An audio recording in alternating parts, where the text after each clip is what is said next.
안녕하세요, 플립입니다. 오랜만에 영상을 제작하게 됐는데요. 자주 올려드렸어야 했는데 지금 STO 서밋 준비하는 관계로 조금 바빠져서 늦어지게 된 점 양해 부탁드립니다. 얼마 전에 큰 뉴스가 하나 있었죠. 아이넥스랑 엔비디아가 아이넥스 플랫폼에서 토큰화된 엔비디아의 주식을 살 수 있는 그런 환경이 조성이 됐는데요. 그게 백그라운드가 어떻게 되는지, 어떤 시스템으로 사게 되는지를 매우 자세하게 설명을 드려볼까 합니다. 그럼 지금부터 소개해 드리겠습니다. 이번에 엔비디아 주식을 토큰화 할 수 있었던 가장 큰 공신은 팩트라는 회사가 있어요. 팩트라는 회사가 기술적인 부분에서 그리고 실제 유럽 쪽 금융권을 활용을 해서 미국에 있는 주식을 토큰화 하는데 준비를 해줬고요. 그 토큰을 아이넥스 플랫폼을 통해서 처음으로 판매를 하기 시작했습니다. 그 내용에 대해서 팩트라는 회사가 어떤 회사인지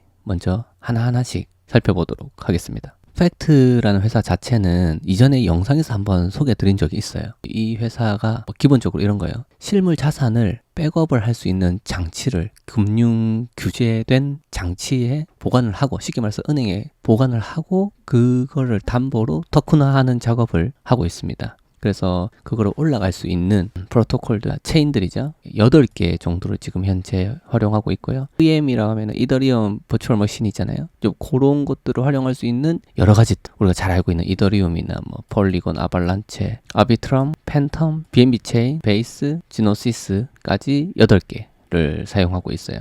이번에 올라간 엔비디아 토큰은 이더리움 베이스로 올라가게 되고요. 어떤 식으로 되는지 천천히 살펴보시죠.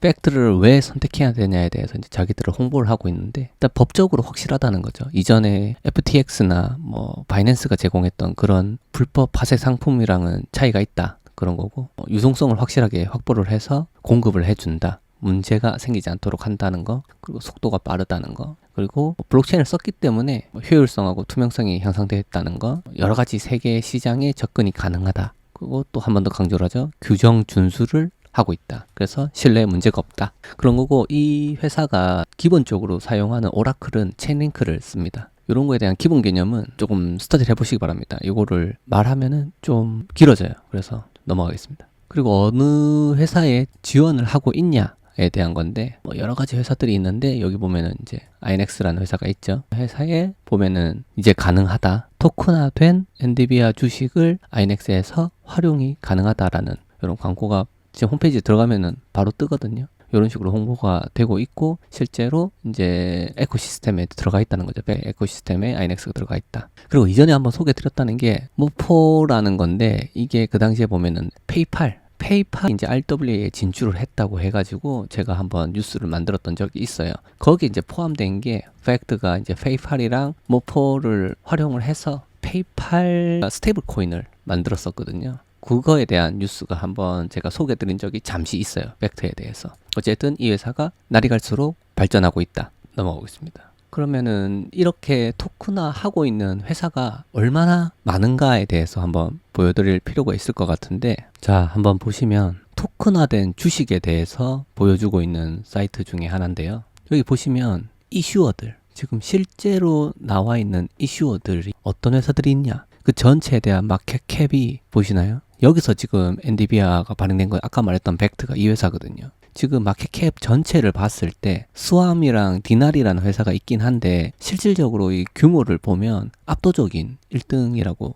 볼 수 있습니다. 대부분 상품들이 팩트에서 주식 상품들이 토큰화 되었다, 실물 자산들에 대한 게 팩트에서 실제로 만들어졌다라는 거를 알 수 있습니다. 그래서 다시 돌아와서 우리가 보면 이 팩트라는 회사가 지금 실물 주식, 물론 다른 데서도 지금 하고 있거든요. 스테이블 코인이나 채권들 이런 것들도 하고 있는데, 일단 주식 쪽에서는 왕이다, 그렇게 간단하게 설명드릴 수 있을 것 같습니다. 그럼 이 팩트라는 회사가 어떻게 성장해 왔냐? 21년도에 시작을 했고요. 시드 라운드를 그때 시작했답니다. 사람 뽑고 일단은 EU에 이제 오퍼링을 한다는 거에 대한 승인을 받았고요. 그리고 이렇게 성장을 했다는 거죠. 체인단, 그리고 어떤 B 토큰, 그러니까 B 엔비디아, 뭐 등 B 코인, 뭐 이런 식으로 계속 주식을 늘려가고 있죠. 코인이면 이제 코인베이스를 말하는 거거든요. 어쨌든 B 테슬라 뭐 이렇게 늘어나고 있는 겁니다. 또 그리고 이런 토큰 토큰들을 담보로 해서 유럽 스테이블 코인을 출시를 했다고 합니다.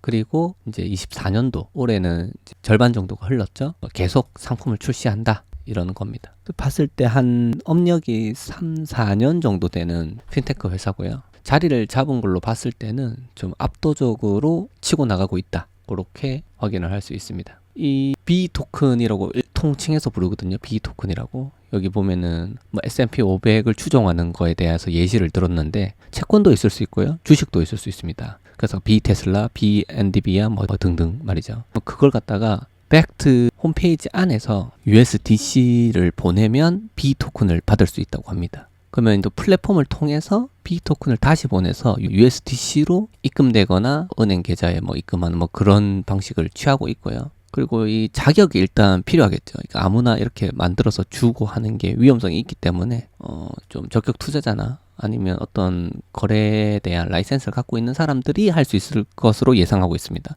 그래서 아까 전에 그런 파트너들이 있는 거고요. 그 중에 하나가 아이넥스인 겁니다. 소매 고객들은 여기 보면은 이제 우리인 거죠. 소매 고객들은 최소 거래 가치에 따라서 일단 이 B 토큰을 직접 교환할 수 있다. 그러니까 쉽게 말해서 가능하다는 것으로 보입니다. 우리가 토큰을 갖고 있는데 이 플랫폼을 팩트 플랫폼을 통해서 실제로 자산을 받을 수 있다. 근데 이게 받는다는 것 자체가 USDC로 받을 수 있다는 건 사실 안 해봤기 때문에 사실 모르겠거든요. 사실 이거는 좀 살펴봐야 되는데 두 가지가 가능할 걸로 보입니다. USDC를 계속 하기 때문에 USDC로 받을 수 있는 경우의 수나 그리고 이제 은행을 연결해서 은행으로 현금으로 받는 건데 이 은행이 이제 국내 은행이 가능한지 혹은 스위스 은행은 당연히 될 것 같고요. 스위스 은행이 있다면 문제가 없을 것 같고 국내 은행이라면은 좀 확인해 봐야 될 것 같다.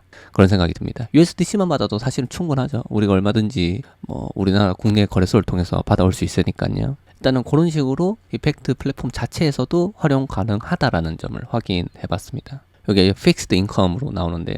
여기에 보시면 이제 채권들, 뭐 국채, 채권들이 여러 가지 상품들이 나와 있다라는 거. 일단 얘네들이 가지고 있는 상품들에 대해서 제가 보여드리는 겁니다. 그리고 주식도 우리가 좋아하는 이제 테슬라 주식 상당히 커뮤니티가 크지 않습니까? 구글, 마이크로소프트, 게임스탑, 엔비디아 있고요. 코인베이스, S&P 500 이런 것들이 토큰화돼서 내 메타마스크로 보관을 할 수 있다는 건 좀 메리트가 있죠. 그래서 얼마 전에 샤이가 이런 말 했어요. 우리가 이제 버튼 한 번만 누르면 그냥 우리가 토큰을 상장시키는 것을 할 수 있다. 한꺼번에 할 수 있다는 건데 그거는 아마도 뭐 마케팅이나 전략상 일단은 가장 주요한 엔비디아를 먼저 상장을 시킨 게 아닌가라는 생각이 들고요. 지금 여기 보이시는 것들은 아까 보였던 이 국채를 포함해서 언제든지 아이넥스 플랫폼에 상장시킬 수 있다라는 걸 의미한다고 생각합니다. 이 점이 또 큰 메리트 중에 하나라고 볼 수가 있겠죠.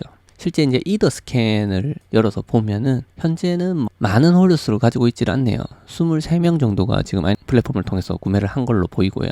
그 중에 아마 회사 지갑이나 이런 게 있을 수 있기 때문에 실제로는 뭐 21개 정도로 예상을 합니다. 그리고 10,000개 토큰을 발행을 했다라는 거고 이게 이제 캡이 있는 게 아니기 때문에 누가 더 사겠다고 얘기를 하면은 아마 즉각적으로 팩트를 통해서 토탈 서플라이는 늘어날 겁니다. 누군가가 이하를 10만 개 보유하고 싶을 수도 있잖아요. 뭐 그런 거는 가능하다라는 거. 그리고 이 거래에 대한 모든 내역들이 아주 투명하게 모든 어느 주소에서 어느 주소로 가는지 누가 보유했는지 홀더 누르면은 누가 몇 개 가지고 있는 것까지 싹 다 나오거든요. 그래서 이거는 굉장히 블록체인의 장점이라고 할 수가 있죠. 그래서 뭐 일반적인 주식시장에서 있을 수 있었던 나쁜 악행들을 쉽게 보고 확인을 할 수가 있다라는 거. 그거는 장점이라고 할 수가 있어요. 또 투명하게 볼 수 있다는 거. 그래서 우리가 이 블록체인을 좋아하지 않습니까? 그래서 그 부분은 좀 생각하실 필요가 있다. 엔비디아 자체에 대해서 어떤 토큰 소개를 해놨는데요. 보면은 이제 원래 발행은 팩트 단에서는 ERC20으로 발행을 했습니다. 그래서 요거는 기초자산의 가격을 추적한다고 돼 있고요. 이 말은 가격이 일정하게 유지가 된다는 뜻입니다. 아이넥스의 플랫폼 올라가 있는데 아이넥스에서 거래가 없어도 실제 엔비디아의 가격에 맞춰서 보정이 된다는 얘기입니다. 이따가 조금 설명 드릴 거긴 한데 마켓 메이커가 존재한다는 얘기입니다. 그리고 이 엔비디아는 파티큘라라는 평가 회사를 통해서 A 등급을 받았다. 이게 로우 리스크라고 하는데 이거는 좀 이따가 제가 자세하게 설명드리고요. 어쨌든 현재 아이넥스에서 거래가 가능하다라고 소개가 되어 있습니다. 정말 얼마 안 됐어요, 보시면은. 그리고 코인게코에도 사실 나오거든요. 코인게코에서 제가 뽑아봤는데 가격에 대한 게 나오고요. 거기가 시장 누르면은 아이넥스에서 현재 거래 중이다라는 거, 그런 정보들을 실시간으로 확인할 수 있습니다. 그리고 이 제품에 대한 정보들이 어떤가가 설명되어 있는데요. 기본적인 정보로는 엔비디아의 미국에 상장되어 있는 그 회사가 맞다는 걸 일단 확인을 시켜주고 있는 거고요. 그걸 가지고 이 백업된 자산이 이게 팩트드 에셋이거든요. 아까 거기서 1등이었잖아요. 토큰화된 주식. 그런 거를 만들었다. 관리 수수료는 0%고 거래할 때, 발행 상환할 때 0.2% 정도의 수수료를 발생시킨다. 그리고 ERC20을 쓰고 이런 체인들을 쓸 수 있다라는 거, 그런 정보들이 갖고 있고요. 그리고 좀 주요한 정보 중에 하나인데, 이거는 좀 이따가 제가 다시 말씀드릴 겁니다. 마레키 바우만이라는 스위스 은행을 브로커로 쓰고 있고요. 실제 이제 예탁된 증권으로서 발행이 된다는 건데, 그거는 조금 이따가 설명을 다시 드리겠습니다. 여기 보면은 제품 다운로드에 보면은 이제 뭐 파이널 텀이나 뭐 이런 것들, 지금 어떤 구조로 되어 있고 아주 세세한 정보사항들이 다 나와 있는 문서가 있고요. 또 키 정보만 요약되어 있는 게 있어요. 그게 이렇게 제가 지금 뽑아봤는데, 이거를 다 설명드리는 거는 좀 무리가 있다. 왜냐, 이 전체 텀에 대한 게 파이널 텀이 63장이거든요. 그래서 너무 궁금하신 분들은 요걸 한번 찾아서 아까 그 버튼 누르시면 쫙 나오거든요. 한번 읽어보시기를 바라고, 일단 간략하게 소개를 드리고 있기 때문에 요 부분은 조금 주요한 정보만 뽑아서 설명드리는 게 나을 거라 생각을 해서, 이거는 3장짜리가 있어요. 요 3장짜리를 말씀을 좀 드리고자 합니다. 심볼은 BNVDA 티커명을 사용하고 있고요. 어떤 회사에서 발행됐다라는 거, 그리고 뭐 원래 주식에 대한 티커가 나오는 걸 확인할 수가 있죠. 그리고 어떤 법에 따라서 되고 있는지, 스위스 DLT가 이제 분산원장이거든요. 분산원장법에 따라서 진행이 되고 있다라는 거, 그리고 요걸 갖다가 수탁하고 있는 애들이 누구냐, 바우만이라는 회사가 하고 있다. 이따가 조금 말씀드리겠습니다. 그리고 토큰화 시키는 회사는 누구냐라는 회사가 했다. 그리고 만약에 이거는 만기가 없거든요. 그래서 투자자가 상환하거나 발행자가 종료를 할 수 있어요. 그래서 발행자가 종료할 경우에는 발행자는 가능한 빨리 투자자에게 종료 사실을 통지해야 된다고 일단 써 있거든요. 여기도 같이 써 있는데, 그거는 어떠한 경우에도 종료일 30일 전까지는, 30영업일 전까지는 통지하도록 되어 있어요. 그러면 그 전에 환전을 해라, 이런 거죠. 첫 장에 이어서 이렇게 두 번째 장, 세 번째 장까지 해서 주요 정보 문서는 끝이 납니다. 여기서 조금 주목해서 보이는 부분이 몇 가지가 있는데, 그 중에 하나가 이 부분입니다. 돈을 잘 돌려받을 수 있겠느냐라는 부분에서 하이 리스크 쪽으로 사실 체크가 돼 있어요. 이 부분은 왜 그렇게 돼 있냐가 이렇게 써 있는데, 그 내용은 이렇습니다. 일단은 상품의 가치가 시장 변동에 크게 영향을 받을 수 있다고 써 있거든요. 그러니까 토큰형 주식, 그거는 실제 주식의 가격에 영향을 받는다는 얘기입니다. 그거는 당연한 거기 때문에 이게 왜 리스키 항목으로 들어가야 되는지는 사실 잘 모르겠어요. 그리고 이 발행인이 채무를 지급할 수 없을 경우에 투자금 전액 손실의 가능성이 있다, 이런 위험성이 써 있는데, 이 부분은 발행인인 팩트 파이낸스가 실제 마르에키 바우만이라는 스위스의 프라이빗 뱅크에 예치를 해놨거든요. 그래서 그 은행의 신뢰도가 어느 정도인가, 그러니까 실제 주식은 마레키 바우만이라는 회사에 있어요. 그러니까 이 은행에 대한 레퓨테이션을 체크를 해봐야 되겠죠. 그래서 얼마나 보장이 잘 돼 있는가를 봐야 될 것 같고요. 그러면은 또 이 부분도 문제가 안 될 것 같다라는 생각이고, 그 다음에 써 있는 게 환율. 그러니까 내가 지금 넣었을 때, 그리고 실제 받을 때 그 전 세계 사람들이 접근을 할 수 있기 때문에 각 나라의 환율에 따라서 수익성에 지장을 받을 수 있다. 그래서 리스키하다라는 건데, 그것도 당연히 감수를 해야 되지 않겠습니까? 우리가 테슬라나 일단은 구글 같은, 애플 같은 주식을 샀는데, 우리는 그 주식 가격에는 변동이 없는데 환율이 올라요.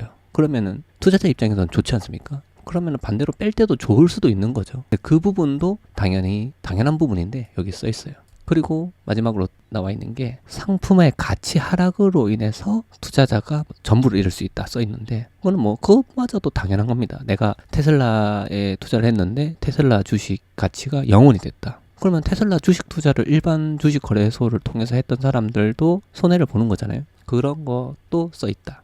그런 걸 다 포함했을 때 하이 리스키 쪽에 6번에 체크가 됐는데, 실질적인 내용을 뜯어보면 저는 뭐 리스키한 게 당연 이거를 리스키하게 봐야 되냐라는 거에 대한 의문이 좀 생기거든요. 다른 주식 하는 사람들도 모두 리스키에 포함되어 있는 거기 때문에 문제가 아니라고 생각을 합니다. 만약에 그걸 리스키하다고 생각을 했다면 일반 주식 포함해서 이런 데 투자를 못 하죠. 그분들은 뭐 국채나 이런 걸 사야 되겠죠. 국채 또한 또 나라의 신용도에 또 영향을 받을 거기 때문에 어찌됐든 지금 6에 체크가 돼 있긴 한데 제가 봤을 때는 뭐 크게 신경 쓸 부분은 아니다. 그리고 여기 보면은 레코멘드 추천돼 있어요. 한 5년 정도 홀딩하는 게 유리하다라고 돼 있고요. 그래서 5년, 3년에 대한 샘플, 그리고 5년에 대한 샘플로 이거를 갖다가 테스트를 해봤을 때 뭐 비용에 대한 부분이 상대적으로 좀 적게 든다는 거죠. 이게 연도가 늘어나니까 뭐 그렇다는 건데 뭐 크게 신경 쓸 부분은 아니다. 뭐 그렇다고 꼭 5년 갖고 있어야 된다. 뭐 이런 얘기도 아니고요.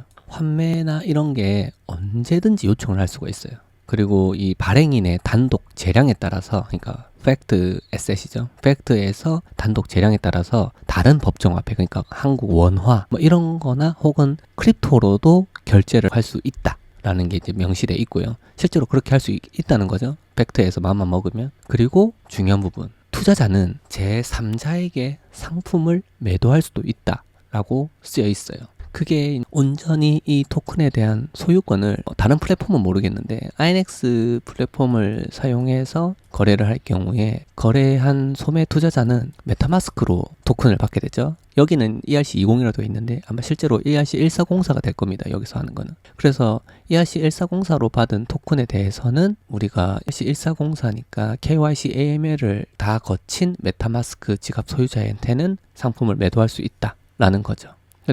내가 이 INX를 통해서 거래를 하고 있는 사람인데 다른 INX를 투자하고 있는 다른 사람한테 나 아이스크림 하나 사 먹어야 되는데 그 돈만큼 내가 엔비디아 토큰 줄게, 이게 된다는 겁니다. 좀 재밌는 세상이 될 수 있겠죠. 이게 INX 쪽에서는 뭐 거래 수수료에 대해서 마이너스 되는 부분이 분명히 있을 건데 그게 법적으로 문제는 없는 걸로 저는 알고 있어요. 그래서 이 거래소를 꼭 통해야 된다라는 거는 혹시 내부 규제 저는 찾아보지 못했는데 가급적 거래소를 통해서 해야 투명하게 거래가 왔다 갔다 할 수 있고, 그리고 이제 보안적인 부분, 그러니까 악의적으로 돈을 떼먹는 사람들, 이런 사람들이 있을 수 있기 때문에 그런 부분에 대해서 주의를 요한다. 그런 의미에서 INX 플랫폼을 쓰도록 권유되는 거고, 실제로 증권신고서처럼 이렇게 나와 있는 이 문서에는 제3자한테 상품을 매도할 수 있다고 쓰여 있습니다. 그래서 이게 어떻게 보면은 매도할 수 있다는 게 INX에서 이거를 가져와서 다른 소매 투자자한테 팔 수 있다라는 의미냐라고 봤을 때는 저는 조금 논리적으로 약한 것 같아요. 그래서 아마 보유자끼리는 왔다 갔다 할 수 있다라는 거는 여기서 확인을 할 수 있다라는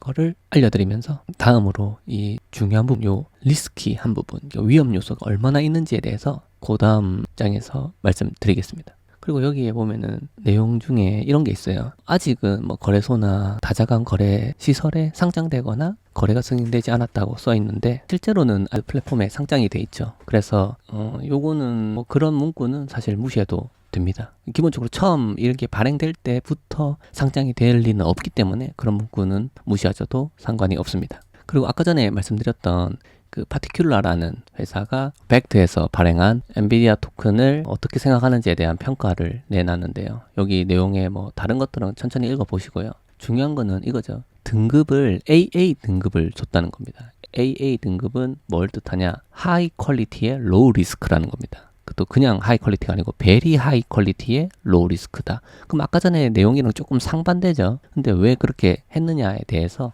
이런 식으로 돼 있어요. 얘네들은 일단 엔비디아 주식 자체가 되게 신뢰를 할 수 있을 만한 회사고 그 주식 가격에 대해서 문제가 없다고 생각을 한다라고 써 있고요. 그리고 또 중요한 부분이 은행. 지금 이걸 갖다가 예탁을 하는 형태거든요. 실제 주식을 나스닥에서 구매를 해서 예탁을 하는 거예요. 은행에다가 맡기는 겁니다. 그 은행이 아까 신뢰가 제가 중요하다고 했잖아요. 그 은행이 마레키 바우만이라는 회사인데 그 회사가 되게 튼튼한 은행이다 라고 판단을 하기 때문에 얘네는 이제 예탁을 맡겼던 실물 자산을 보관하고 있는 은행이 튼튼하니까 딱히 그것을 미러링해서 만든 이 토큰에 대해서 자산의 신뢰도가 문제가 없다, 로우 리스크다 라고 판단을 하고 있습니다. 그럼 은행에 대해서 잠깐 볼까요? 여기 홈페이지 보면은 뭐 상 탔다고 되어 있죠. 최고의 스위스 사립은행으로 선정되었다. 내용을 보겠습니다. 이게 기사인데요. 그거에 대해서는 자기들 홍보 기사를 만든 건데 최우수 은행으로 선정됐다는 게 이렇게 표시가 돼 있고요. 그 은행에 대해서 어떻다라는 게 써 있어요.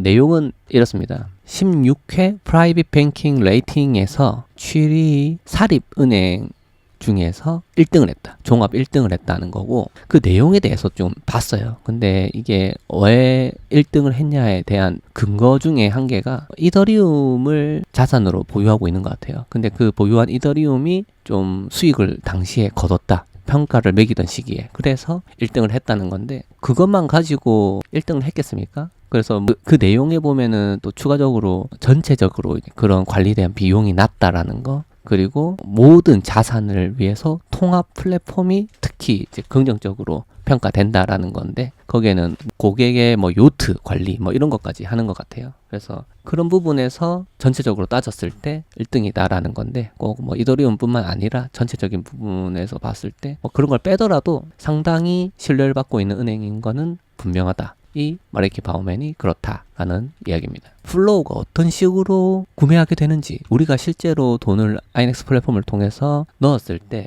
어떤 식으로 투자가 되는지에 대해서 플로우 차트를 한번 만들어 봤는데요. 같이 한번 보시죠. 일단은 플로우 차트를 보시면은 제가 크게 세 가지로 나눴어요. 전통 금융권, 트랜디셔널 마켓이 있고요. 그 다음에 이제 팩트가 어떤 일을 하는지 나와 있고요. 그 다음에 INX가 어떤 일을 하게 되는지를 구분했습니다. 그리고 여기서 이제 세틀먼트 단에서는 어떻게 되는지 그런 것들이 연결되어 있는데 일단은 요것만 가지고 최대한 간략하게 어떤 식으로 구매를 하게 되는지 예를 들어서 플립이라는 사람이 투자를 하게 됐다.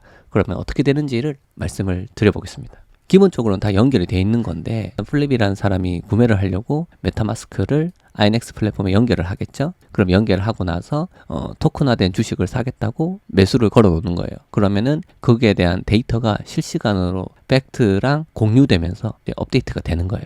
그러면은 이 팩트는 항상 마켓 메이커의 역할을 하면서 INX를 통해서 금액을 나스닥에 연결된 가격과 동일하게 유지를 시켜줍니다. 그래서 그 보낸 금액에 대해서 이 팩트라는 회사는 어떤 식으로 시작을 하게 되냐면 미국에 있는 이 나스닥에 상장된 엔비디아 주식을 팩트에서 사게 됩니다. 요거는 꼭 엔비디아 그림을 왜 안 넣냐면 모든 주식이 가능하기 때문에 그렇습니다. 엔비디아 주식을 팩트에서 사서 그 산 주식을 마레이키 바우만이라는 스위스 프라이빗 뱅크에 예탁을 합니다. 그러면 예탁한 그 금액에 대해서 얘네가 토큰을 발행하게 되는 거죠. 1대1 비율로 발행을 하게 되는 거예요. 1대1. 주식과 토큰의 비율을 맞추는 겁니다. 그래서 그거를 근거로 한다는 거는 아까 말씀드렸던 스위스 법, EU 법으로 규제를 받고 있고요. 그거에 따라서 만들어진 1대1 주식을 팩트가 연결된 INX 회사에 전달해 줍니다. 그러면은 전달받은 그 주식을 다시 구매 처리를 하게 되고요. 그러면은 다시 플립이라는 사람의 메타마스크에 토큰을 전달하게 됩니다. 지금 여기까지가 끝이에요. 그리고 이 구조에서 INX가 연결되어 있는 게 이제 두 가지라고 볼 수가 있어요. 어떻게 보면 이제 블록체인 단에서 얘네가 토큰으로 주고받고 하는 그 행위들, 그리고 실제로 이뱅크 시냅스라고 하는 그 은행 단, 실제 은행 단에서의 현물로서의 가치에 대한 거를 컨트롤하고 있는 요 두 가지를 볼 수가 있고요.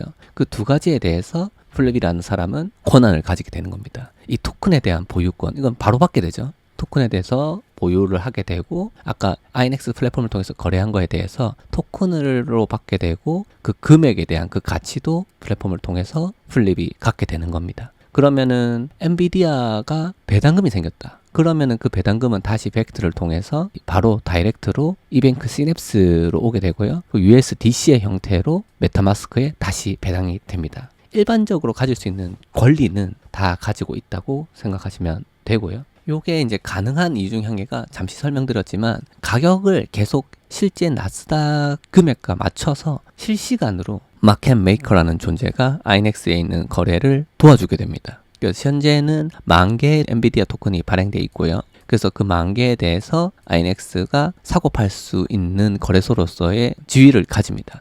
캡이 걸려있는 게 아니라서 더 사고 싶은 사람이 생기면 아마 더 구매를 할 거예요. 그렇게 좀 간단하게 정리를 해봤고요. 지금 어떤 식으로 사게 되는지를 알아봤습니다. 그리고 추가로 아까 요 기본적인 설명 외에 INX가 사라졌어. 없어졌어. 그러면은 이 플립이라는 사람은 팩트라는 회사에 내가 가지고 있는 이 토큰 BMVDA라는 이 토큰을 보내서 실제 USDC 혹은 은행을 통한 피아트 머니로 받아올 수 있는 거예요. 왜냐하면은 내 토큰에 대한 권리가 항상 유지가 되는 거고요. 그 증권법에 따라서 유지가 되고 있고요. 그 토큰에 대한 거는 1대1로 마레키 바우만이라는 회사에 예탁이 되어 있기 때문에 문제가 없는 겁니다. 만약에 이 마레키 바우만이라는 회사가 문제가 있다. 그러면은 문제가 생겨요. 하지만 이 회사에 문제가 없다면 언제든지 이 거래소랑 신경 쓰지 않고 내가 가진 토큰은 실제로 보유하고 있는 주식으로서 권리를 가지고 또 그걸 갖다가 팩트를 통해서 현물로 교환할 수 있다라는 거를 알려드리고요. 그리고 뭐 제2의 인물한테 그 토큰화된 주식을 사고 팔 수 있는 권리도 가지고 있다라는 점을 설명드리면서 오늘 이 플로우 차트에 대해서 엔비디아 주식에 대한 설명을 마치도록 하겠습니다. 실제로 엔비디아 주식이 이제 상장을 하면서 아이넥스 쪽에서도 저한테 좀 홍보에 대한 요청이 좀 있어서 사실 진행 중인 부분이 하나 있는데 그게 뭐 잘 되면은 거기서 한국 쪽에서 아마 많은 분들이 볼 수 있게 될 거다라고 생각을 하고요. 그러면은 한국에서 엔비디아 주식에 관심이 있었던 분들도 되게 접근을 잘 할 수 있지 않을까라는 생각을 합니다. 그리고 추가로 엔비디아뿐만 아니라 아까 보셨던 것처럼 수많은 주식들이 있거든요. 얘네들 이제 특히 우리나라 테슬람들이 많잖아요. 그래서 이 테슬람들도 투자를 할 수 있게 될 거다라는 점에서 제가 봤을 때는 굉장히 좋은 시도가 아니었나. 그리고 이 볼륨을 늘리는 거에 대해서 굉장히 신경을 쓰고 있기 때문에 조금 괜찮은 처사였다라고 생각을 합니다. 제가 요 다음에 이어서 커뮤니티에서 요청하신 부분이 있어서 얼마 전에 있었던 AMA에 대한 구체적인 요약을 한번 해드릴 거고요. 그리고 그 사이에 아마도 지금 진행하고 있는 STO 서밋에 대해서 어떻게 1차적으로 연사들이 확정이 된 부분들이 있어요. 그래서 그분들을 좀 설명을 좀 드리고자 합니다. 그래서 설명이 되면은 뭐 그런 거랑 그리고 AMA에 대한 내용이 실제로 홍보가 되면은 다음 뉴스로서 그 STO 서밋에 대한 뉴스 그리고 AMA에 대한 내용 그리고 조금 정시되어 있는 뉴스나 초급자용, 고급자용 영상도 준비해 볼 수 있도록 할 거고요. 사실은 요 부분은 뒤에 부분은 쉽진 않을 것 같다. 제가 지금 준비해야 되는 게 많고 아마 이번 STO 서밋에서 발표를 해야 되는 부분이 있어요. 그래서 그 발표 자료를 좀 준비한다고 시간이 조금 잡아먹을 것 같습니다. 아무튼 이번 시간은 엔비디아 주식이 어떻게 토큰화돼서 내가 구매를 하면 실제로 어떻게 되는지 안전한지에 대해서 살펴봤고요. 그거 조금 투자하시는 분들에 대해서 좀 이해가 잘 됐으면 한다라는 생각입니다. 그리고 언제든지 해외 주식, 해외 증권을 상장하고 싶다라는 분이 계시면은 편하게 메일이나 텔레그램 같은 데로 문의를 카카오나 이런 데로 문의를 주시면은 제가 적극적으로 좀 도와드릴 수 있도록 해보겠습니다. 아무튼 오늘 이 시간은 마치기로 하고요. 여러분들이 조금 더 유익할 수 있는 시간이었으면 하는 바람에서 여기서 마무리하도록 하겠습니다. 시청해주셔서 모두 감사드리고요. 저는 여기서 마치도록 하겠습니다. 감사합니다. 플립이었습니다.